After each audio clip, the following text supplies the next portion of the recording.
In fact, mtu ambaye ni bikira peke yake ni mama ya Yesu peke yake. Sasa kama wewe ni virgin, tafadhali, kama wewe ni virgin, peana hii kitu isuguliwe vizuri taratibu, kwa sababu hata saizi ukileta ujifanye sijui wewe you're not virgin, tunajua either unatumia bidhaa za kusisimua misuli, za kukaza, za kukabananga, si ndio?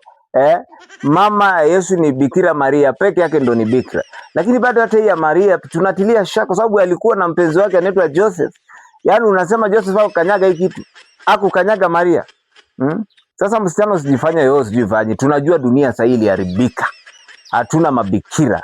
Sasa kuliko ushinde kusema ati I till marriage sijui my man. Umepata mtu wa kusongesha gari, anasongesha penye nafaa, wewe nao unachukua ushikani pale taratibu. Jamani, sawa?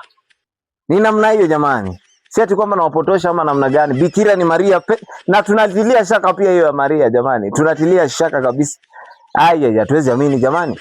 Joseph, tuseme Joseph hakukula hii mzigo, yaani ati alikaa tu Roho Mtakatifu akamkanyagia.